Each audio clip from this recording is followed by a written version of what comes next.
work. For every U.S. citizen born after December 31st, 2024, before January 1st, 2029, the federal government will make a one-time contribution of $1,000 into a tax-deferred account that will track the overall stock market. In other words, it'll be pegged to an index that we'll pick. Right, Michael? We'll pick it. We'll pick a good one. Maybe you should be the index. I'd like to have that.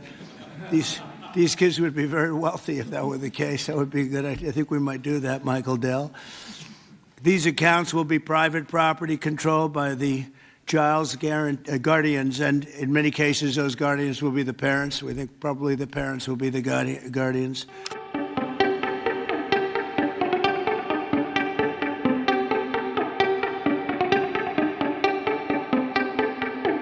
Here's how the accounts work. For every U.S. citizen born after December 31st, 2024, before January 1st, 2029, the federal government will make a one-time contribution of $1,000 into a tax-deferred account that will track the overall stock market. In other words, it'll be pegged to an index that we'll pick. Right, Michael? We'll pick it. We'll pick a good one. Maybe you should be the index. I'd like to have that. These kids would be very wealthy if that were the case. That would be good. I think we might do that, Michael Dell. These accounts will be private property controlled by the child's guardians, and in many cases, those guardians will be the parents. We think probably the parents will be the guardians. They'll be open for additional private contributions each year from family, friends, parents, employers, churches, private foundations, and more. This is a pro-family initiative that will help millions of Americans harness the strength of our economy to lift up the next generation, and they'll really be getting a big jump on life, especially if we get a little bit lucky with some of the numbers and the economies into the future. In addition to the substantial financial benefits of investing early in life, extensive research shows that children with savings accounts are more likely to graduate high school and college, buy a home, start a business, and are less likely to be incarcerated. Trump accounts will contribute to the lifelong success of millions of newborn babies. They are fully, and this will be very interesting, I think, for everybody to hear, they are fully funded through targeted reforms in the One Big Beautiful Bill, like the $1.7 trillion in mandatory savings, welfare reforms to stop waste and fraud, a 3.5% remittance tax, and more. I want to first start off by thanking you for your leadership, your vision, your commitment to workers and families throughout this country. The One Big Beautiful Bill would not have been possible without you. And it delivers the largest tax cut in U.S. history, the largest mandatory spending cuts in U.S. history, the most significant welfare reforms in U.S. history, and the largest one-time investment in border security. So it's things to be extremely proud about. Representing Southeast Missouri, I'm extremely proud about how you're delivering for working families. No tax on tips. A waitress like the waitress in Nevada that talked to you about no tax on tips, and the other 4 million tipped employees in the country, they will see an extra $1,700 in their paycheck because of the no tax on tips. That's significant for someone who's just trying to put food on their table and clothes on their backs. The linemen working overtime to restore power will get an additional $1,750 into their paycheck. Seniors will get $72 billion in tax cuts.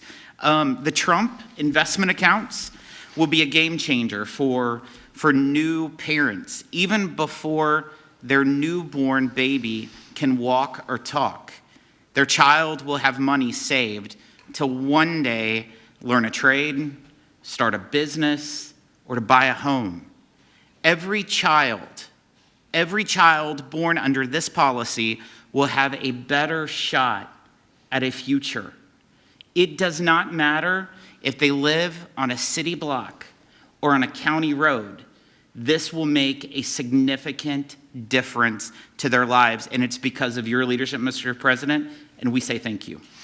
Well, thank you very much, Jason, and hopefully we're going to get that through, and we have a certain date picked out, an ideal date. If it takes a little longer, that's okay, but ideally we're going to get by a certain date.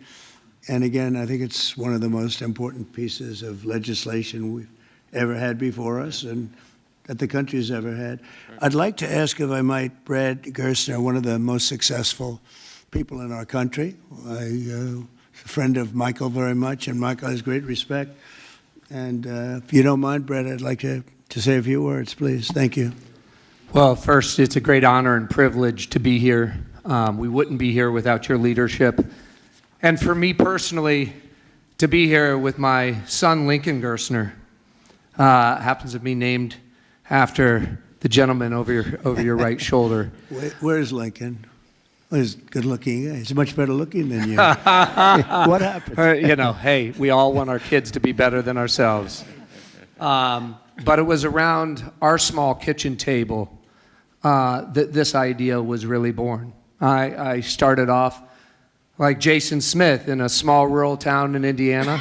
My dad had lost everything in 1978 trying to start an auto parts company, and the Japanese were tearing apart our auto industry. We had double-digit interest rates and inflation. Our family mortgaged the house to keep the company going and ultimately lost everything. So I know a little something about starting with nothing. And I know what it felt like that first time you had a little skin in the game, where you thought you had a shot. You went from nothing to something. And like Dara said, that is the great story of America. The promise that there's mobility, the promise we can move up that ladder. But today, we've moved to a society of dependency, right? I saw somebody answer the White House's tweet on this today by saying the answer to socialism is more capitalism. This is more capitalism. Yeah. This is aligning every child in America with the upside of free markets and the benefits. And that is your Main Street agenda, Mr. President. No tax on tips, that doesn't help rich folks. That helps the people who feel left out and left behind. No tax on overtime, no tax or deduction on Social Security, and the Trump accounts, right, that everybody in this room are here and we've been working so hard on, but would never come to fruition without your leadership. Those will change the game forever. It makes America an ownership society again, because all of those kids will see the benefit of compounding. If you start with $1,000 and $750 is added a year by parents, grandparents, by churches, by the companies in this room who will all contribute to the accounts of the kids of their employees, by the great philanthropists in America. I think $750 is a low estimate per year. I think so. But if you do that, by age 18, Mr. President, these are worth $50,000. By age 30, they're worth $175,000. And if you do it every year of your life, at age 50, they're worth $1 million. You are giving the shot for every American to feel like they're in the game again, part of America with that economic mobility, that dream that led Michael Dell to start Dell Computer in his dorm room, Dara to feel like he had a shot after coming here from Iran, and a couple poor kids from Missouri and Indiana to make it to where we are today. So thank you for your leadership. This would not happen without the reconciliation bill and the work of the many in this room, but spearheaded by the Speaker and Jason Smith, the big, beautiful bill. This is the vehicle to get the Invest America Act passed. So thank you, sir.